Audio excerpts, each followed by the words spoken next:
Hello everyone. Today, we're talking about a topic that many of you have asked about, at-home bikini waxing. I know it can sound intimidating, maybe even a little scary, but I'm here to tell you that with the right information and a little bit of practice, it can be a safe, effective, and empowering part of your personal care routine. Taking control of your own grooming can save you time and money. More importantly, it allows you to do things on your own schedule in the comfort and privacy of your own home. It's all about feeling good in your own skin, and this is one way to achieve that smooth, confident feeling that so many of us desire. Many people are drawn to waxing for its long-lasting results. Unlike shaving, which simply cuts the hair at the surface, waxing removes the entire hair from the follicle.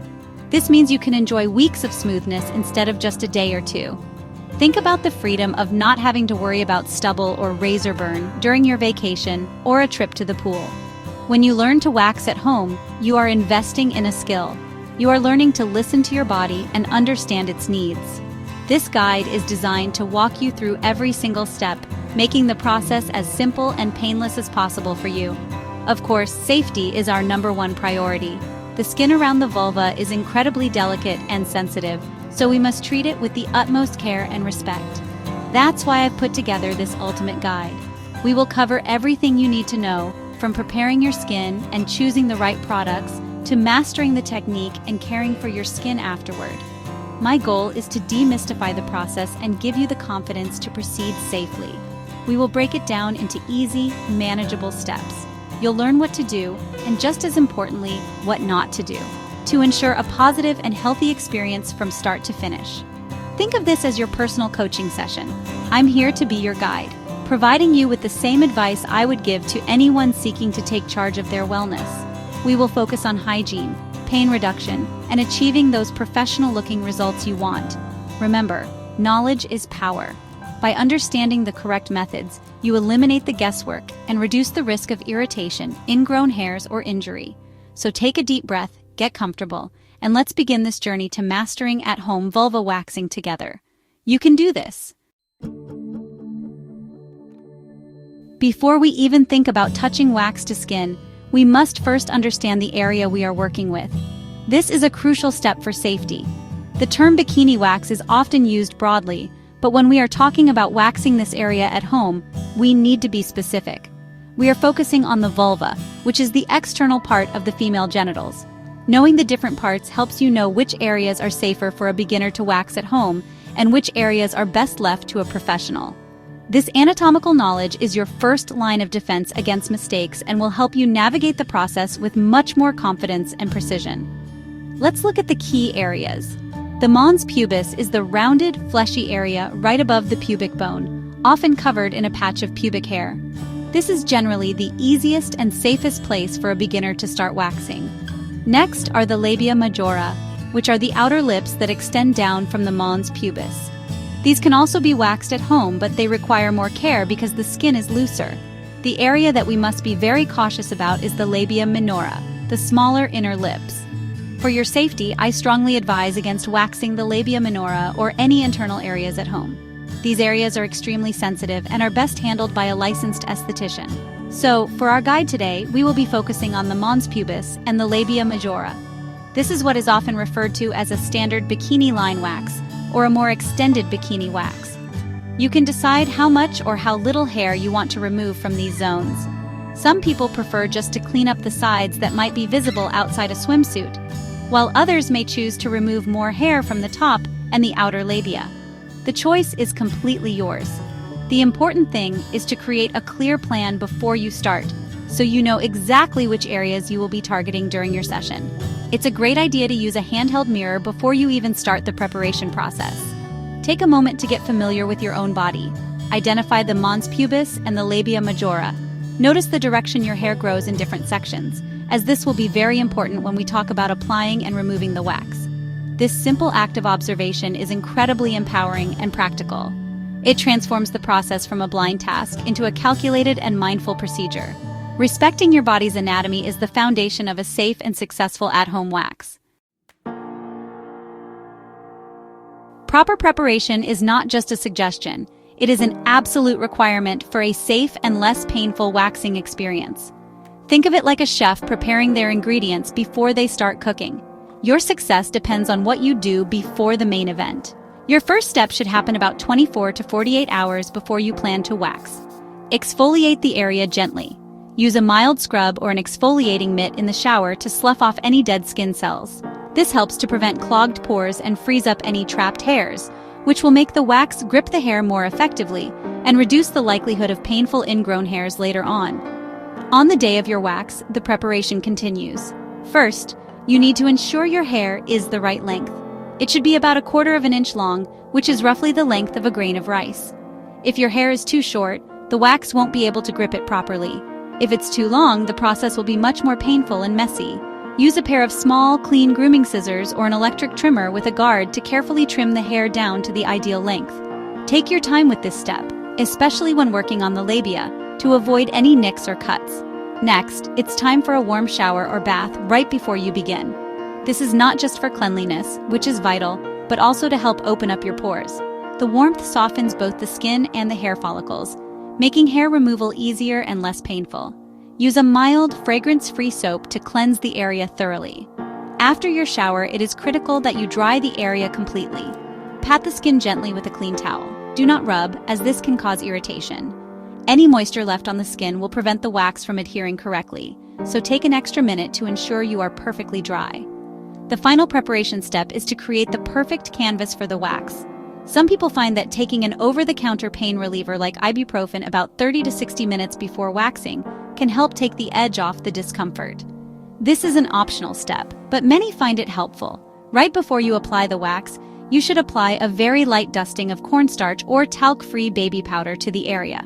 This magic trick absorbs any residual moisture or oils from your skin, allowing the wax to grip only the hair and not your skin. This simple action can dramatically reduce pain and prevent skin lifting. Now let's talk about the most important tool for the job, the wax itself. When you walk down the beauty aisle, you'll see many options, but for waxing the sensitive vulva area at home, there is one clear winner. I strongly recommend using hard wax. Hard wax is different from soft wax, which requires cloth strips for removal. Hard wax is often sold as small beads or pellets that you melt in a dedicated wax warmer. It's designed to be applied to the skin, where it cools and hardens, essentially becoming its own strip. This makes it much more suitable for the delicate, contoured landscape of the bikini area. The reason hard wax is superior for this job is because it is formulated to adhere primarily to the hair, not the skin. This is honestly a game changer for sensitive areas. When you pull it off, it is pulling the hair with minimal stress on your delicate skin. This significantly reduces the pain level and lowers the risk of bruising, tearing, or lifting the skin, which can happen with strip wax if the technique isn't perfect. For a beginner learning to navigate the curves of the labia, this built-in safety feature is invaluable. It gives you more control and a much larger margin for error, which is exactly what you need when you are starting out. You will need a wax warmer to use hard wax. Please do not try to melt the wax in a microwave or on the stovetop. A dedicated warmer is essential for safety and effectiveness because it keeps the wax at a consistent, optimal temperature. If the wax is too cool, it won't spread properly. If it is too hot, you risk seriously burning your skin. Always test the temperature of the melted wax on the inside of your wrist before applying it to your vulva. It should feel warm and comfortable, like a warm bath but never hot. This simple test can prevent a painful and dangerous injury. So, to be very clear, you should avoid soft wax and pre-made wax strips for your vulva. While those products can work well for larger, flatter areas like your legs or arms, they are too aggressive for the bikini line. They stick firmly to the skin and can be very difficult to manage around curves. Using them in this area, especially as a beginner, greatly increases the risk of irritation and pain. Investing in a small wax warmer and a bag of quality hard wax beads is the smartest, safest, and most effective choice you can make for your at-home waxing journey. You've prepared your skin and your wax is at the perfect temperature. Now it's time for the main event. This is where your focus and technique will pay off. Grab a wooden applicator and dip it into the melted hard wax. You want to get a small, manageable amount on the tip. Working in small sections about 1 inch wide and 2 to 3 inches long is key. Apply the wax to your skin in the same direction that your hair grows. Use firm but gentle pressure to ensure the wax fully coats the hair from the base to the tip. Leave a slightly thicker edge at the end of the strip to create a lip that will be easy to grip for removal. Once the wax is applied, you need to wait for it to set. This usually takes about 30 to 60 seconds, but you should follow the specific instructions for your brand of wax. The wax is ready when it is no longer tacky to the touch and has hardened into a flexible, plastic-like strip. This waiting period is crucial. If you pull too soon while it's still soft, it will be messy and ineffective. If you wait too long, it can become brittle and crack. Use this short time to take a deep breath and prepare for the pull. Staying calm and focused will make the whole process smoother. Now for the most critical part, the removal. Hold your skin taut with one hand. This is non-negotiable. Pulling the skin tight creates a firm, stable surface and dramatically reduces the pain of the pull. With your other hand, grip the little lip you created at the end of the wax strip. In one quick, fluid motion, pull the strip off in the opposite direction of hair growth. It is very important to pull parallel to the skin, not straight up away from it. Think of it like ripping off a bandage. Hesitation will only make it more painful. A fast, confident pull is the most effective and least painful way. Immediately after you pull the strip off, place the palm of your clean hand firmly on the just waxed area. Applying this gentle pressure for a few seconds can work wonders to soothe the initial sting. The nerve endings in your skin get overwhelmed by the pressure sensation, which helps to distract them from the pain message. This simple trick can provide instant relief. Continue this process, working in small, methodical patches, until you have removed all the desired hair. Never apply wax over the same area more than once in a single session, as this can cause severe irritation or damage to the skin. Congratulations, you've done the hardest part, but your work isn't quite finished yet. Proper aftercare is just as important as preparation for ensuring your skin heals beautifully and stays smooth. The first thing you should do is gently cleanse the area to remove any lingering wax residue. Use a specially formulated post-wax oil or a simple natural oil like jojoba or almond oil on a cotton pad. Avoid using alcohol-based products or harsh soaps, as these will sting and dry out your now very sensitive skin. The oil will not only remove the wax, but will also help to soothe and moisturize the area. For the next 24 to 48 hours, your skin needs to be treated like a baby's. This means you must avoid certain activities and products. Steer clear of hot baths, saunas, swimming pools, and intense exercise that causes a lot of sweating. These activities can introduce bacteria into the open follicles and lead to irritation or infection. You should also avoid wearing tight-fitting clothing or synthetic fabrics like nylon or polyester. Opt for loose, comfortable cotton underwear and pants to allow your skin to breathe and prevent friction, which can lead to uncomfortable chafing and bumps. To further soothe the skin and prevent irritation, you can apply a calming product. A pure aloe vera gel is an excellent choice for its cooling and anti-inflammatory properties. You could also use a fragrance-free, gentle moisturizer or a product containing ingredients like chamomile to calm redness. Avoid any lotions or creams with heavy perfumes, dyes, or exfoliating acids like AHAs or BHAs for at least 2 days. Your goal is simple: keep the area clean, cool, and calm. This will promote quick healing and help you achieve that perfectly smooth result you were aiming for.